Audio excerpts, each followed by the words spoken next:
Bonjour à tous, je vous invite à vous abonner à cette chaîne, à aimer, à partager, à commenter ces vidéos, c'est très important. C'est une manière de nous soutenir. Merci à vous tous. Le 20 janvier dernier, Youssef Tebal et son cousin Mohamed Amin Yeloul ont écopé respectivement de 12 ans de réclusion criminelle, de 5 ans de prison dont 2 fermes, pour avoir traîné Axel Dorier sur plus de 800 mètres.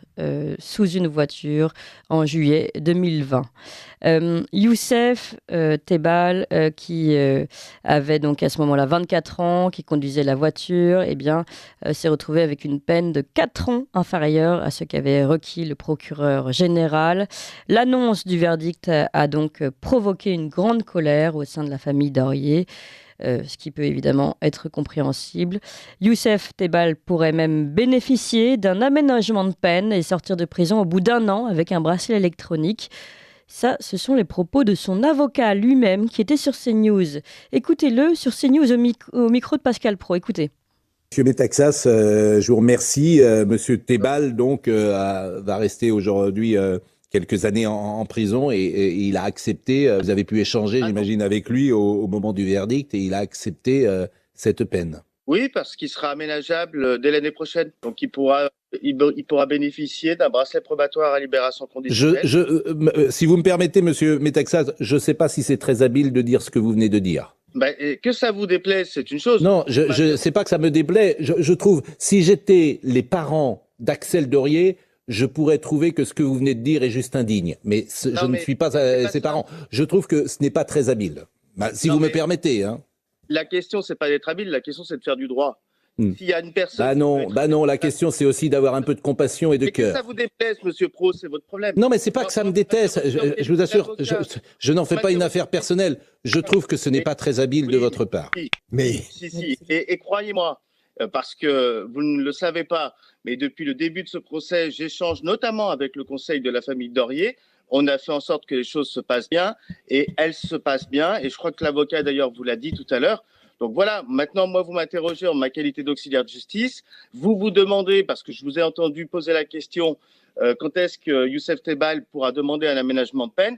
Bon, vous ne voulez pas la réponse, mais elle est juridique. Il sera aménageable. C'est-à-dire que quand on est condamné à 12 ans de prison pour avoir tué quelqu'un et l'avoir traîné sur 800 mètres, vous venez d'expliquer le lundi matin, 24 heures après le procès, que le monsieur en question pourra avoir un bracelet.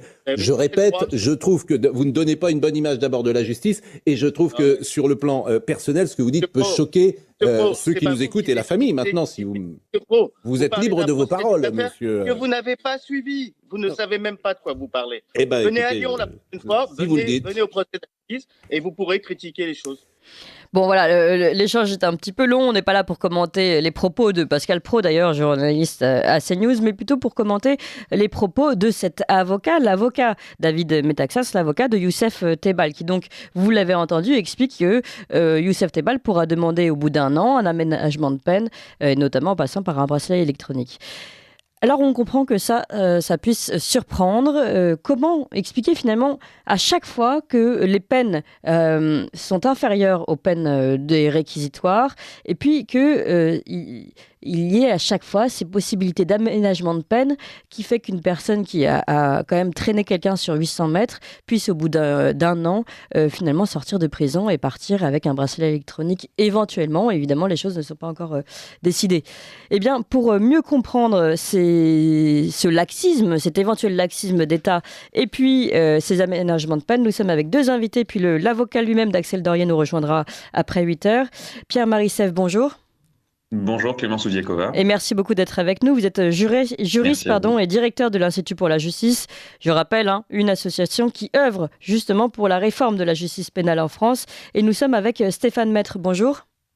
Bonjour. Et merci beaucoup d'être avec nous également. Vous êtes avocat au barreau de Paris, ancien premier secrétaire de la conférence des avocats du barreau de Paris et membre de la commission ministérielle dite commission d'analyse et de suivi de la récidive de 2005. On va en parler de la récidive ensemble. Et également expert pour l'Institut pour la justice. Et comme je vous le disais, on recevra tout à l'heure l'avocat Maître Gabriel Versini, l'avocat de la famille d'Axel Dorier. Mais je vais commencer peut-être, Stéphane Maître, par vous demander à vous, comment vous réagissez d'abord à ces propos. Est-ce que c'est exact que Youssef Tebal peut demander au bout d'1 an à peine un aménagement de peine et notamment une sortie de prison? C'est tout à fait exact, puisque notre droit, depuis 20 ans, disons, a constamment et très régulièrement, tout gouvernement confondu, démultiplié les possibilités d'aménagement de peine et d'anticipation très large de la sortie d'un condamné. C'est pas un cas exceptionnel. La responsabilité, c'est d'abord celle de la loi, qui, encore une fois, non seulement permet cela, mais le rend même quasiment systématique et automatique. Donc, c'est vraiment la responsabilité de notre législateur, cette affaire. Oui, bien sûr, bien sûr. Alors, c'est là, d'ailleurs, pardon, je fais une petite parenthèse. On voit cet échange avec Pascal Praud, et Pascal Praud qui en veut un peu à l'avocat de tenir de tels propos. L'avocat ne fait que expliquer ce qui va se passer de manière judiciaire et ce auquel a le droit son client, tout simplement. Voilà, mais il faut insister sur un point, c'est que cette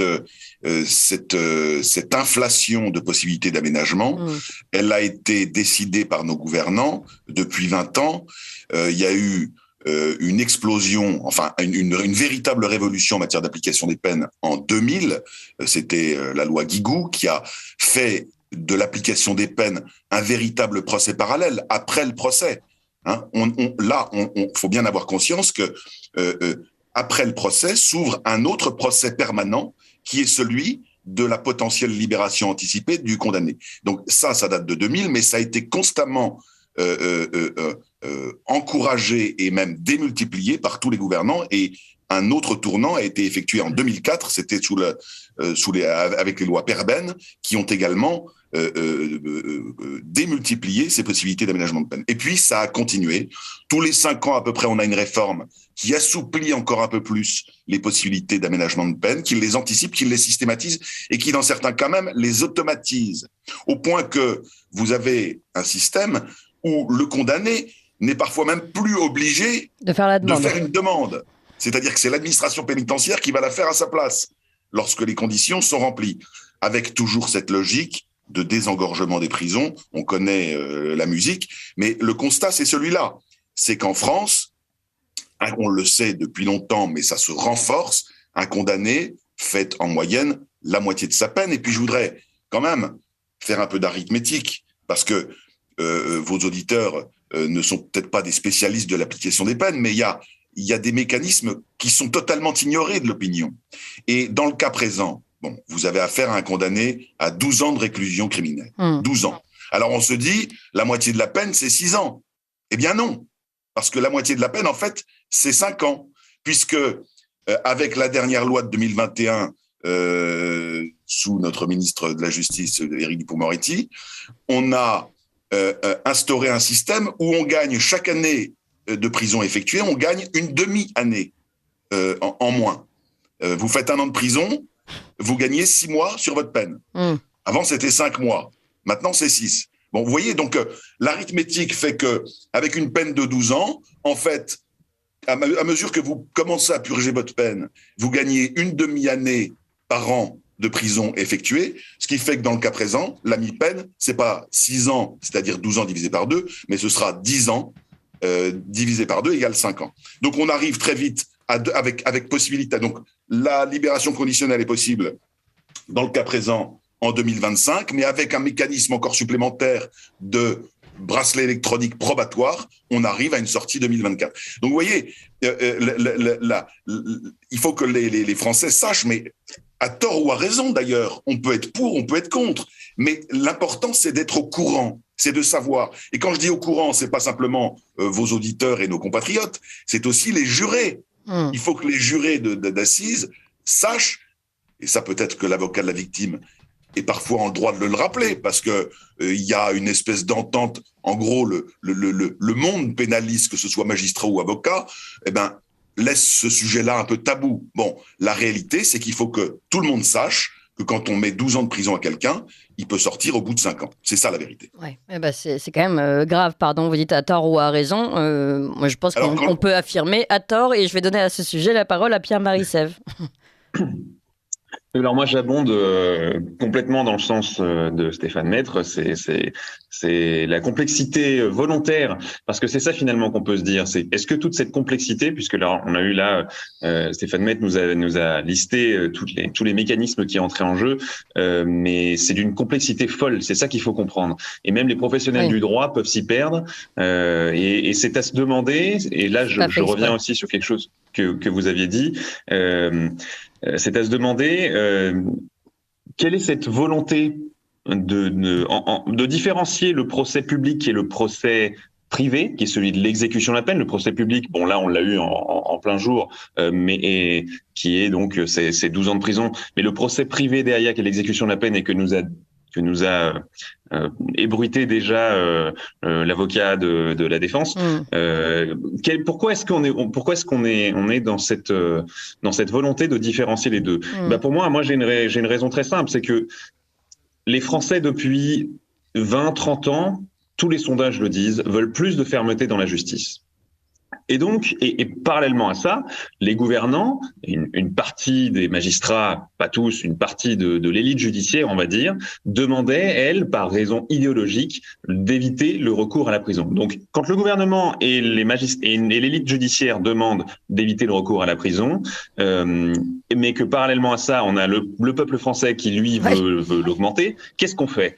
C'est pas compliqué. Les gouvernants se sont dit, le procès privé, l'exécution de la peine, personne n'en entend jamais parler, ça ne fait jamais la une des journaux, puisque les journalistes ne sont même pas mis au courant des décisions des juges d'application des peines, etc.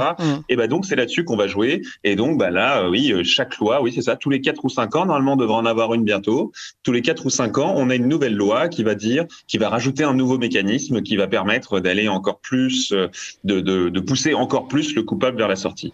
Et oui, là la dernière, c'est Dupond-Moretti, la suppression des réduction automatique de peine qui en fait n'était que du vent, puisque parallèlement à ça, les réductions supplémentaires ont été allongées. On continue d'en parler, Pierre-Marie Sève, Stéphane Maître, et puis Maître Gabriel Versini, l'avocat de la famille d'Axel Dorier, sera avec nous après le Flash Info, puisque c'est l'heure des informations avec Emmanuel Noël. Ligne droite, le témoin a dit la vérité, il doit être exécuté. La table ronde. 12 ans de réclusion criminelle pour Youssef Tebal. C'est la décision de la justice du 20 janvier dernier. Youssef Tebal, le conducteur qui a 24 ans, a traîné Axel Dorier sur 800 mètres. Sous sa voiture, une peine de 4 ans inférieure à ce qu'avait requis le procureur général. Nous étions déjà avec Pierre-Marie Sève, directeur de l'Institut pour la justice, Stéphane Maître, avocat au barreau de Paris, et puis membre de cette commission ministérielle sur le suivi de la récidive, expert pour l'Institut pour la justice. Et nous sommes également maintenant avec Maître Gabriel Versini, avocat de la famille d'Axel Dorier. Bonjour Maître. Bonjour madame, pardon. Et merci beaucoup d'être avec nous aujourd'hui. Je voudrais vous faire réagir tout de suite à un extrait rapide qu'on a déjà entendu, mais on va vous le passer un petit peu plus court, de l'avocat David Metaxas, l'avocat de Youssef Tebal, au micro de Pascal Praud hier.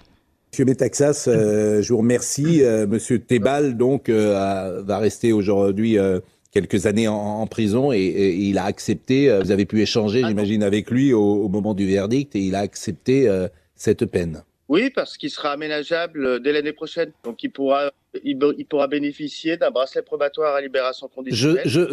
Si vous me permettez... Voilà, on ne va pas rentrer dans le débat ensuite avec Pascal Praud, mais tout simplement, on entend l'avocat David Metaxas, l'avocat de Youssef Tebal, nous expliquer que Youssef Tebal donc, pourra demander un aménagement de peine au bout d'un an. On a commencé à en parler en première partie d'émission, mais comment vous, l'avocat de la famille d'Axel Dorier, comment vous réagissez? Comment réagit la famille Dorier à cette annonce, finalement, comme on le disait tout à l'heure, d'un deuxième procès, un procès un peu plus caché, celui de l'exécution de la peine, qui n'est pas celui annoncé en justice? Alors permettez-moi d'abord, au nom de la famille Dorier, d'exprimer l'indécence de mon confrère au motif qu'il y a effectivement un droit de l'application des peines, il est existant, il est appliqué, il est applicable sans aucune difficulté. Mais au moment, au lendemain, au surlendemain de l'audience, d'aller ainsi devant les masses médias, devant la France entière, clamer clamer à qui veut l'entendre. Que somme toute, dans un an, son client allait bénéficier d'un bracelet électronique, je trouve que c'est un manque de respect flagrant pour les parties civiles. Il a fallu que je gère, madame, leur mal-être, et le mot est encore bien faible. Bien sûr. Ça fait 2 ans et demi que ces pauvres gens vivent l'enfer. Il y a eu 4 jours d'audience lourde, conséquente, terrible, humainement, psychologiquement. Et maintenant, on entend Maître Metaxas nous dire cela. Écoutez, je pensais vraiment qu'il y avait la dignité dans la fonction d'avocat. Mon confrère Metaxas fait effectivement œuvre d'application stricte de la loi, mais on y reviendra. En revanche, je voudrais ici vous dire que la peine qui a été prononcée, parce qu'il faut faire un petit peu de droit quand même, la peine qui a été prononcée, d'abord, c'est l'infraction, ce sont des violences volontaires ayant entraîné la mort sans intention de la donner, qui sont initialement prévues par l'article 222-7 du Code pénal et qui encourent une peine de 15 ans de réclusion criminelle. Cette peine de 15 ans peut être aggravée par des circonstances aggravantes, comme c'est le cas d'espèce avec une arme, en l'occurrence le véhicule, n'est-ce pas, qui est une arme par destination. Et là, effectivement, nous tombons dans les dispositions de l'article 222-8 du Code pénal, qui porte la peine de 15 à 20 ans. Bien, ça, ce sont les textes juridiques et les textes pénaux. Mais à cet article 228 du Code pénal et 227, il y a aussi, bien sûr, l'article 132-23. Et l'article 132-23, si on le lit avec intérêt, on constate qu'en cas de condamnation à une peine privative de liberté au-delà de 10 ans, eh bien, il y a une période de sûreté automatique qui s'applique, qui est de la moitié de la peine. Donc, M. Tebal a été condamné à une peine de 12 ans de réclusion criminelle. On applique l'article 132-23, ce qui ramène par conséquent à une peine de sûreté automatique de 6 ans. Est-ce à dire pour autant? Et c'est là où, effectivement, M. Metaxas a peut-être aussi raison, pas dans la globalité de son propos, mais il a peut-être aussi raison dans le principe de l'application des peines. Et effectivement, dans le cadre de ce délai de 6 ans, il y a possibilité pour l'avocat de la défense, par exemple, de faire une demande de relèvement de la période de sûreté. C'est-à-dire qu'on peut saisir, pardon, je vous prie de m'excuser, on peut saisir le tribunal de l'application des peines pour dire, écoutez, nous avons cette peine de sûreté, mais pour autant, on vous demande effectivement soit le relèvement total, soit le relèvement partiel de la peine. Et le tribunal de l'application des peines, au visait effectivement de données sociales, d'intégration familiale, professionnelle, peut être amené effectivement à modifier cela. Étant précisé quand même, je pourrais m'excuser, je suis un petit peu enroué, étant précisé quand même que dans des cas d'espèce comme celui-là, qui nous concerne, le tribunal de l'application des peines examinera avec intérêt et peut-être parcimonie ce qui lui sera proposé. Mais je ne vois pas comment, dans un an, M. Tebal peut bénéficier d'un bracelet électronique, sauf peut-être à méconnaître une disposition de la loi sur l'application des peines qui viendrait à m'échapper. Alors, en tout cas, on a bien entendu évidemment d'abord le propos sur l'indécence que l'on partage avec vous évidemment, et puis celui sur le propos qui est porté plus directement sur la loi. Il y a une question tout de même qui se pose malgré tout. Vous nous dites on part de 20 ans de prison finalement, et puis ça peut être réduit à 6 ans, puis finalement après encore on peut demander un aménagement de peine. Les Français veulent plus de fermeté dans la justice, Pierre-Marie Sèvres nous le rappelait tout à l'heure, et puis on finit par quoi? Par avoir une exécution des peines de plus en plus légère. Et comment, là vous êtes directement concerné, l'avocat de la famille d'Axel Dorier, comment la famille de la victime décédée peut-elle supporter une telle légèreté, un tel laxisme, je le dis directement, de la justice? Madame, je suis avocat depuis 31 ans. Depuis 31 ans, j'exerce mes fonctions uniquement pour les parties civiles. Et ce que vous me dites là, je l'entends depuis 31 ans. Ce sont des victimes ou des ayants droit des victimes ou des parties civiles qui sont non pas offusqués, mais ulcérés, et le mot est encore bien faible, ulcérés par effectivement, vous l'avez dit madame, un laxisme. Alors bien évidemment, je ne suis pas parlementaire et Dieu me garde de l'être, parce que je pense certainement des dispositions législatives drastiques, mais il est temps dans ce pays quand même, me semble-t-il, où je l'ai plaidé, on m'a même critiqué parce que j'avais parlé d'ensauvagement de la société, alors même que je n'ai fait que reprendre les termes de monsieur le ministre de l'Intérieur et de madame Schiappa. On m'a critiqué, laissant à penser pensé que j'étais un excessif. Mais écoutez, si les idiots utiles de la bien-pensance continuent à œuvrer en ce sens, libre à eux. Mais la population confrontée à la réalité d'un ensauvagement de la société, confrontée à des gens qui n'ont aucun respect pour autrui, eh bien, les Français sont lassés de tout cela. La seule possibilité pour qu'il y ait une évolution des choses, c'est inéluctablement que les parlementaires s'emparent du droit de l'application des peines. Alors, on accorde beaucoup de choses, effectivement, aux personnes condamnées.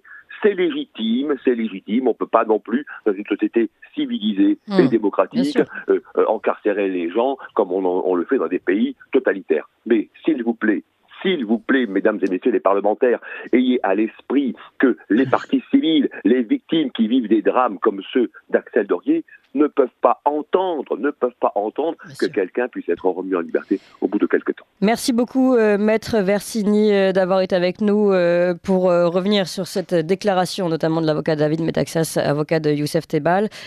J'ouvre le sujet avec Pierre-Marie Sève et Stéphane Maître. Pierre-Marie Sève, on entend évidemment les propos choqués de Maître Versini. Vous parliez tout à l'heure, justement, vous-même, et puis vous œuvrez surtout pour une réforme de la justice pénale. Là, je pense que vous ne pouvez être qu'en accord avec Maître Versini. Oui, complètement. Si on peut passer aux solutions, je vais vous dire, c'est pas très compliqué. Il faut revenir sur la presque dizaine de réformes qui ont eu lieu depuis 30 ans, depuis 25-30 ans. Je reviens d'ailleurs sur un point qui me semble important. Le code pénal actuel en France date de 1994. Tous nos voisins européens, mais quand je dis tous, c'est absolument tous nos voisins directs, de l'Espagne jusqu'au Luxembourg et la Belgique, ont un code pénal qui s'inspire d'une autre, du code napoléonien, qui remonte à 1810. Et la France, sous François Mitterrand, a décidé de mettre en place un nouveau code pénal qui, à mon avis, concentre aussi quand même un certain nombre de problèmes. Alors là, on parle de l'aménagement de peine, et les aménagements, ce qu'on appelle les aménagements ab initio, qui sont donc les aménagements dès l'audience, dès le prononcé du jugement. Le juge a une obligation par la loi de prononcer un aménagement dans certaines conditions prévues par ce code.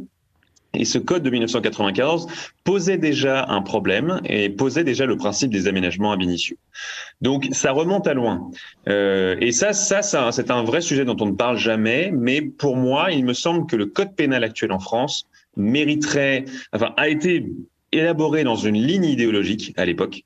Alors, il a mis plus de 20 ans à être mis en place, mais ceux qui l'ont mis en place, c'était en 1994, et ils avaient une vision idéologique de la justice. Autre exemple, ils ont supprimé ce que tous nos voisins européens ont, parce qu'ils nous le tiennent de nous, qui s'appelle les peines minimales. C'est-à-dire qu'aujourd'hui en France, quand vous avez, là on a parlé par exemple de l'infraction dont a été reconnu coupable le chauffard d'Axel Dorier, le code prévoit au maximum 20 ans de réclusion criminelle. Eh bien, dans tous nos pays européens, ça n'est pas maximum 20 ans, mais c'est entre, 8 ans et 20 ans. Et alors, en l'occurrence, ici, ça n'a peut-être pas posé problème, quoique, mais bien souvent, quand les prononcés des peines paraissent trop légers, c'est aussi parce que le Code a supprimé cette possibilité, ce cadre qu'avaient les magistrats pour prononcer des peines. Et ça, j'entends très peu ce sujet dans le débat public, et je pense qu'il va falloir qu'il se pose, puisque le Code pénal pose aussi problème. Alors, il y a une autre question qui se pose avec finalement cet abaissement des aménagements, on va dire, des peines, c'est la question de la récidive. Et là, je me tourne vers Maître Stéphane Maître, puisque vous avez travaillé notamment en commission ministérielle sur les questions de commission d'analyse et de suivi de la récidive. La peine n'est pas faite pour rien, elle est faite pour condamner, elle est faite aussi, c'est un symbole, elle est faite pour marquer un point d'arrêt à un coupable qui a commis une faute. À force d'aménager ces peines, ces personnes-là peut-être se disent je peux recommencer demain. On a complètement perdu de vue l'effet dissuasif de la peine, qui est d'ailleurs contesté par l'idéologie judiciaire qui règne depuis des décennies. Cette exemplarité de la peine, son caractère dissuasif, est contesté, et je dirais même plus que ça. On a fait régner le dogme selon lequel la prison est même la cause du crime. Oui, c'est vrai. La prison criminogène, etc. Donc, vous avez maintenant toute une espèce de doxa du monde judiciaire qui tient pour acquis le principe que la prison est criminogène et que c'est pour éviter la récidive qu'il faut libérer. Donc vous voyez, on marche sur la tête. Avec évidemment à chaque fois convocation des études de tous les experts qui vont tous dans le même sens, ce qui est totalement faux. La vérité, c'est que on tait les études qui récusent ce dogme et on ne fait entendre que les soi-disant experts qui font régner cette idéologie-là. Mais vous savez, pour reprendre le drame qui nous occupe ce matin, il y a des exemples encore plus énormes de libération anticipée. Moi, j'ai commencé à m'intéresser de très près à la question de l'application des peines comme avocat d'une victime dont l'assassin de la fille avait été libéré 1 an après sa condamnation alors qu'il s'agissait d'un tueur en série. Oui. Un tueur en série qui a été condamné par 2 cours d'assises différentes au maximum de la peine encourue, c'est-à-dire 30 ans avec maximum des périodes de sûreté. Il a été libéré au bout d'1 an pour motif médical. Ah oui. Donc ça aussi... Vous voyez, il y a de multiples angles qui permettent à un condamné aujourd'hui de sortir de façon anticipée et avec des situations profondément choquantes. Et je comprends mon confrère. Et d'ailleurs, mon confrère le sait, mais puisque l'application des peines est devenue un procès à part entière, un procès d'ailleurs non public, comme le rappelait Pierre-Marie Sève, un procès secret, un procès d'ailleurs dont on n'a même pas le droit de parler à la limite. Hein, eh bien, il y a des correctifs. On a, à force de batailler, et notamment à la suite de l'affaire que j'évoquais tout à l'heure, obtenu au moins que l'avocat de la victime puisse intervenir dans le procès en application des peines. C'est pas toujours le cas, mais en matière criminelle, comme c'est le cas en l'espèce, eh bien, mon confrère Versini, et il le sait évidemment, pourra quand même faire entendre la voix de la victime devant la juridiction d'application des peines, en l'occurrence le tribunal de l'application des peines. Mais c'est encore très insuffisant. Oui. Et s'il y a une décision de libération, eh bien mon confrère Versini ne pourra pas faire appel, puisque la partie civile n'a pas la possibilité de faire appel d'une décision de libération anticipée. Donc vous voyez qu'en fait, tout ça c'est une mécanique d'ensemble qu'il faut revoir de fond en comble. Si on juridictionnalise complètement, si on fait de l'application des peines un procès à part entière, eh bien il faut que toutes les parties puissent faire entendre leur voix à égalité d'armes. Ouais, oui, ça semble logique. Ouais. Il y a une révolution à concevoir en la matière. Mais le constat, c'est qu'avec cette idéologie de la prison soi-disant criminogène, avec cette idéologie qu'il faut libérer au nom de la protection contre la récidive, eh bien, on aboutit à toutes les dérives dont les Français sont témoins horrifiés. Mais n'oublions pas que ce sont leurs élus, leurs gouvernants qui ont décidé ça. Je crois qu'il faut revenir sur Terre, il faut se rendre compte que ce système de systématisation des aménagements de peine dynamite complètement la fiabilité qu'on peut avoir dans notre système judiciaire, fragilise considérablement la lutte contre la récidive, parce qu'aujourd'hui, un condamné, même pour des faits graves, sait qu'il sortira rapidement de prison. La justice pénale, moi je crains que la justice pénale ne fasse plus peur aux criminels. C'est ça la vérité. Maître Versini, vous souhaitez réagir ? Oui, je vous remercie, madame. Mon confrère a parfaitement raison et je le rejoins ô combien sur tout ce qu'il vient de dire. Il est vrai que nous avons, en matière criminelle, des fois, systématiquement, un courrier nous informant qu'on envisage, par exemple, de procéder à l'enlèvement de la peine de sûreté ou d'une remise en liberté, et on reçoit un courrier du tribunal d'application des peines nous demandant notre avis, et on se cantonne à demander l'avis des victimes. Mais vous avez raison, confrère, il faut effectivement que nous ayons, nous, avocats des parties civiles et des parties civiles elles-mêmes, la possibilité de faire valoir leur véritable droit, de dire oui ou non, nous sommes pour la libération. Nous sommes un petit peu, j'allais dire, confinés dans un non-droit. Et ce confinement dans un non-droit pour les victimes, c'est insupportable, je vous le certifie, c'est insupportable pour toutes celles et tous ceux qui vivent le décès d'un proche. Pierre-Marie Sève. Non, mais je pense que c'est le mot, une révolution du procès, de la place des parties au sein du procès. Vous pensez que c'est possible en fait, d'après ce que je comprends, c'est très intéressant d'ailleurs, parce qu'on ne comprend pas forcément ça, nous qui sommes un petit peu extérieurs à tout cela, qu'il se joue 2 procès, qu'il y a le procès de l'exécution de la peine finalement qui se rejoue sans que cette fois-ci l'avocat finalement des victimes par exemple puisse intervenir de la même façon. Vous pensez que c'est possible ça d'améliorer au moins cette procédure et de mettre en place finalement une opposition entre avocats, comme c'est le cas dans le premier procès? Tout est possible. Maintenant, est-ce que c'est réaliste avec les évolutions récentes de la législation? C'est peut-être pas très réaliste, mais c'est possible en tout cas. Rien n'empêche les parlementaires de travailler sur cette question. Rien n'empêche le gouvernement de décider de s'emparer de cette question. Donc, en soi, oui, c'est possible. Hein. Ça n'a rien de très compliqué. C'est possible, vous savez. Oui. Pardon. Bien sûr. Oui, pardon. C'est possible puisqu'on a obtenu quand même des avancées. À force de constater les situations choquantes que j'évoquais, et elles s'accumulent d'année en année, eh bien, à force de lutter et de rappeler que la partie civile est une partie à part entière au procès pénal, on obtient quand même des avancées.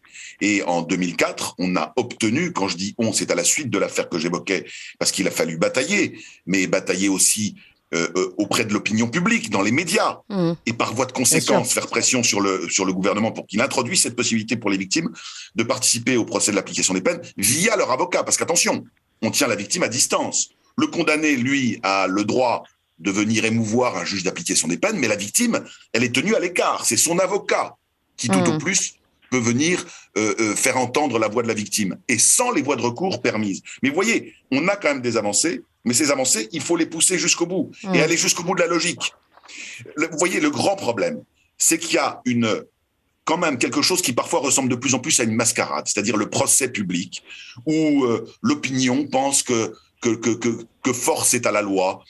D'ailleurs, vos confrères journalistes, en général, quand ils évoquent les procès d'assises, ils parlent tout de suite des peines encourues. Il encourt 20 ans de réclusion criminelle. Et puis en pratique, on voit le résultat. Mais il y a un résultat qu'on ne voit pas, c'est le détricotage complet de la peine dans le huis clos du procès de l'application des peines, hors la vue du public. Donc ça, si vous voulez, l'application des peines, c'est devenu, je dirais, l'enjeu principal du procès pénal. L'enjeu principal du procès pénal, c'est déporter depuis de la phase de jugement à la phase d'application des peines. C'est devant les juridictions d'application des peines maintenant que se joue le procès pénal. Mais finalement, les avocats des victimes aujourd'hui, bon, évidemment, il reste le procès pénal qui est toujours fondamental, mais on voit qu'ils n'ont pas beaucoup de levier d'action sur l'application des peines. Aujourd'hui, d'après ce que je comprends, le levier d'action se passerait avant tout du côté parlementaire. Du côté législatif. Bien sûr, mais il y a quand même des leviers d'action. Il faut que les avocats des victimes ne négligent pas cette voie-là. Quand je dis ça, c'est qu'il y a dans le monde judiciaire, dans le monde pénaliste, il y a une espèce d'idée selon laquelle l'avocat de la victime, il doit se taire en fait, il doit être digne, donc se taire. Voilà. Eh bien ça change, ça doit changer. Mais vous savez, en même temps que je vous dis ça, j'ajoute un autre point capital, c'est l'épuisement des victimes. La victime, elle sort de 2 ans d'instruction, de 1 semaine de procès d'assises, et le lendemain, elle doit déjà se préoccuper de la suite, avec un procès permanent, en fait, qui continue. C'est épuisant pour les victimes. Épuisant moralement d'abord. Et puis, la victime, qui est déjà dans un état de souffrance que tout le monde imagine, doit en plus faire face au suivi d'un procès, financer une nouvelle défense de ses intérêts par un avocat. Enfin, c'est quelque chose d'épuisant. Il y a vraiment quelque chose à changer dans cette mécanique, dans ce rouleau compresseur qui s'est déchaîné en matière d'application des peines. Je crois qu'il faut revenir à replacer le centre du procès pénal dans la phase du procès, et la phase d'application des peines doit devenir plus résiduelle, doit devenir plus raisonnable, et non pas prendre toute la place qu'elle occupe aujourd'hui. Ouais. Eh bien, merci beaucoup pour cet éclairage très intéressant. Vous l'avez entendu peut-être, Maître Gabriel Versini nous a quitté un petit peu plus tôt. Il avait prévu en effet d'avoir une audience ce matin. Merci à vous, Stéphane Maître, avocat au barreau de Paris, ancien premier secrétaire de la Conférence des avocats au barreau de Paris, membre de cette commission ministérielle que nous citions tout à l'heure, commission d'analyse et de suivi de la récidive, une commission qui date de 2005, et expert pour l'Institut pour la justice. Et puis, justement, nous étions avec le directeur de l'Institut pour la justice, Pierre-Marie Sèvres, merci encore. Donc une association, merci je le rappelle, qui œuvre à la réforme de la justice pénale en France. On en aurait bien besoin. Merci beaucoup. Vous appréciez cette émission? Alors aidez Radio Courtoisie à en produire d'autres en indépendance totale. Rendez-vous sur soutenir.radiocourtoisie.fr. Merci d'avance.